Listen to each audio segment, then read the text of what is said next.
Chapter 30. This venerable one doesn't want to eat tofu. Hey, did you guys hear? The Yuhang elder's gonna be kneeling at Yanluo Hall for 3 days as punishment for breaking the rules. At morning classes the next day, the disciples gathered at the platform of sin and virtue to meditate. These disciples were all rather young, teens and 20-somethings. For them, a task like sitting in meditation, heart at peace like still water, was impossible. As soon as the teacher looked away, they chit-chatted in hushed tones. The news of Chu Wanning's punishment had spread like wildfire. The disciples who'd witnessed it the day before shared the gossip without reserve. Wow, how do you not know about this? Oh, I had to go collect nightdew flowers on the mountain with the Lucan elder yesterday, huh? Well, let me tell you what you missed. Last night at Clear Sky Hall, blood splattered on the ground. It was utter carnage. The Yuhang elder took over 200 strikes. Over 200! And every hit was brutal too. It was totally ruthless. That disciple punctuated every sentence with an exaggerated expression. He was quite pleased with himself amidst the gasps of the Shidi and Shimei gathered around him. Can you even imagine 200-something strikes of the rod? Even a big sturdy man might not survive that, much less the Yuhang elder. He passed out right then and there. That young master of ours nearly lost his shit. He ran right in there and started bawling with the Yulu elder. Wouldn't let him touch so much as a hair on the Yuhang elder. Man, what a scene that was. His face scrunched up like a meat bun in animated excitement, and in conclusion, he held up a wagging finger. Tsk. A little Shimei instantly paled. Oh no, the Yuhang elder fainted? The young master seriously fought with the Yilu elder? No wonder the Yuhang elder wasn't at morning classes today. That's awful. Which rule did he break though?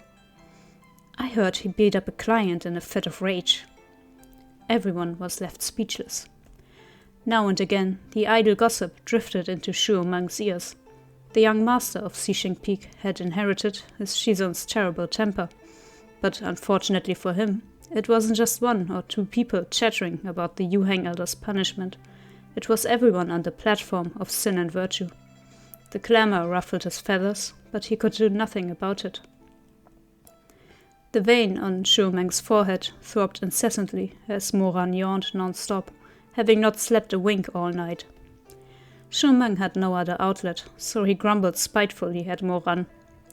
Morning is the most important time of the day. What are you doing, being a lazy mutt first thing after sunrise? Is this what Shizun taught you? Huh? Moran, bleary-eyed, yawned again.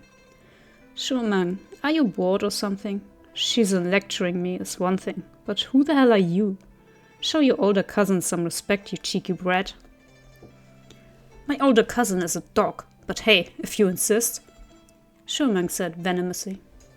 Moran laughed. What a bad child, being rude to your big bro like this. If Shizun knew, he would be so disappointed. How do you even have the nerve to bring up Shizun? Why didn't you stop him from going to the discipline court yesterday? Meng, it's Shizun you're talking about. Yuhang of the night sky, the Baidu immortal. I'd like to see you stop him. Shu Meng exploded with rage, eyebrows drawn together in anger as he leapt to his feet and drew his sword. The fuck did you just call me? Moran grinned, cheek in hand. Meng, be a good boy and sit back down. No way you, I'm going to kill you, Shu Meng roared. Caught between the two and their bickering routine, Shimei let out a long suffering sigh and rubbed his temples, trying to focus on his book.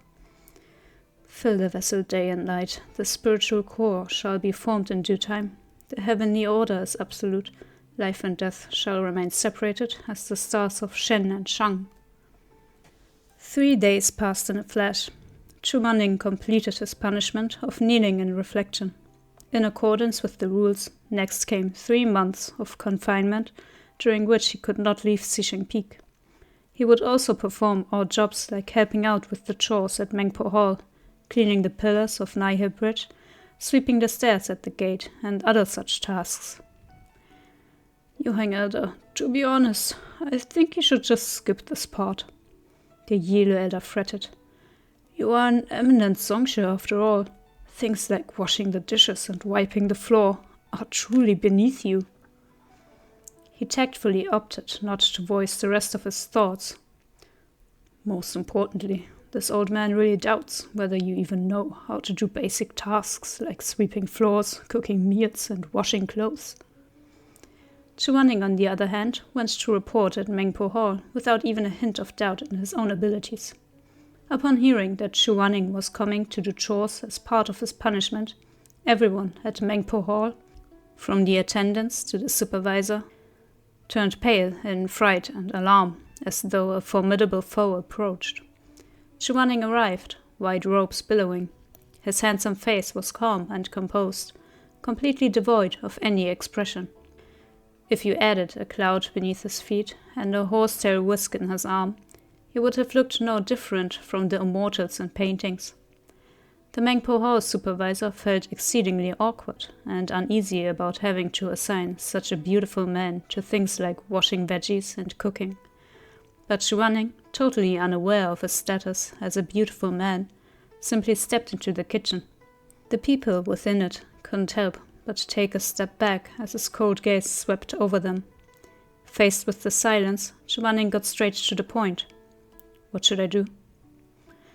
The supervisor fiddled sheepishly with the hem of his clothing and thought about it for a while before carefully saying, Would the elder mind washing the vegetables?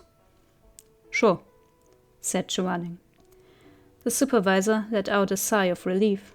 At first, he had thought that Chu Wanning's elegant hands were in no way suited for grunt work and that he might be unwilling to do such things as cleaning. However, all the other work that didn't involve getting dirty required some level of skill, and he feared that Chu Wanning wouldn't be able to manage the tasks well. As Chu Wanning agreed to wash the vegetables so candidly, he assumed he had no more need to worry. As it turned out, the supervisor had been far too naive. There was a small, clear stream in front of Mengpo Hall. Chu Wanning hauled a basket of deep green cabbages to it and rolled up his sleeves to start washing them. Since this area was the domain of the Xuanjie elder, his disciples occasionally passed by. When they saw that Chu Wanning was actually in the stream washing vegetables, they were all shaken to the point of being unable to do anything but stammer out incomplete sentences. After rubbing their eyes 3 or 4 times and confirming that, yes, their eyes were not mistaken, they stuttered out, You hang, elder. Morning. Chu Wanning glanced up.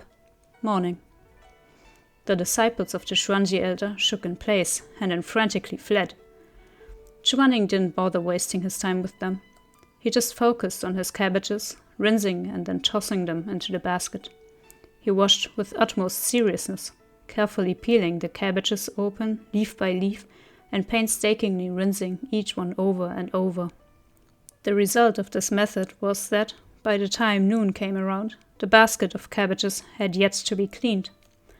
The attendants waited in the kitchen, pacing back and forth in distress. What should we do? If he doesn't come back, neither will the cabbages. How are we going to make the sautéed beef and greens? The supervisor looked at the height of the sun in the sky. Forget it. Don't wait any longer. Just change the dish to braised beef. And so, by the time Chu Wanning returned, Mengpo Hall's beef was stewing in a savory pot and absorbing all those rich flavors. There was clearly no more need for the cabbages. Chu Wanning cradled the cabbages on which he had worked so long in his arms and frowned unhappily. Why did you have me wash the cabbages if you weren't even going to use it? He asked icily. The supervisor broke out in a cold sweat and grabbed some paper to wipe his forehead. In his panic, he said words that he would end up forever regretting. Because we were hoping the elder would make a pot of tofu and cabbage stew. Chu Wanning held his cabbage expressionlessly, saying nothing, but contemplating this in silence. If the elder does not wish to, that's absolutely fine, the supervisor added hurriedly. Where is the tofu? Chu Wanning bluntly interjected before he could finish. You hang out, do you know how to cook? I'm not completely ignorant of it. I can try. When noon came, The disciples sauntered into Mangpo Hall as they usually did, cheerful and talkative. They found their seats in groups of 3 to 5 and went up to the counter for their meals. The food had always been delicious and rich, and they had no reason to expect today's would be any different. The braised beef had the perfect fattiness, the yuxiang pork was rich in color and fragrance, the crispy pork were golden and crispy, and the steamed fish with chopped peppers was a luscious and appetizing red.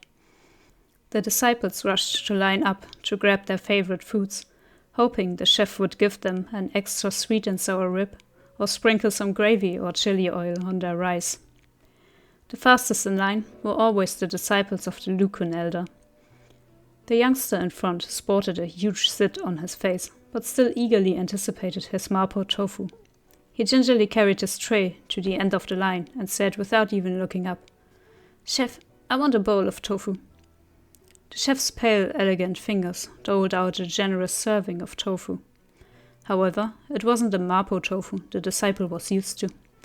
Rather, it was a bowl of some black substance, an indiscernible mass that could only be called an abomination. The disciple stared at it in alarm. "What the hell is this?" "Tofu and cabbage stew." Mangpo Hall started to fill with murmuring. The disciple neglected to take the time to recognize the voice of the person who replied. "We are trying to make some kind of immortality potion?" he asked angrily. "In what world is the substance tofu and cabbage stew? I don't want it. Take it back." In the middle of his tirade, he looked up to glare at the chef, but as soon as the disciple saw who was standing behind the counter, he shrieked in terror and almost knocked over his entire tray. "You hang elder!" The disciple was nearly in tears. "No, I didn't mean that just now. If you won't eat it, give it back," Chu Wanning said, utterly expressionless. "Waste not." The disciple mechanically picked up the bowl and stiffly handed it to Chu Wanning, then awkwardly shuffled away. By now, everyone knew that Yuhang elder stood at the end of the counter, so the once lively Mangpo Hall descended into silence. Like dogs being pulled along by their scruffs, the disciples stood properly in line and filled their plates in a panic. They walked deferentially to the end of the counter, stammered out broken greetings to the elder, and then ran off as fast as they could. "Greetings, Yuhang elder." "Good day, Yuhang elder." "Good day." "Thank you for your trouble, Yuhang elder." The Yuhang elder fell silent.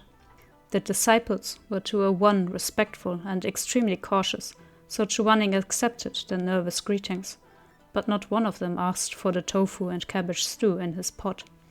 Slowly, the line grew shorter and shorter, and the food in front of all the other chefs was almost gone.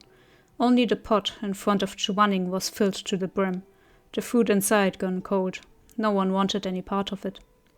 Chu Wanning's face betrayed nothing, but in his heart he felt some kind of way. All morning he'd worked hard to wash those cabbages. At this moment his 3 disciples walked in.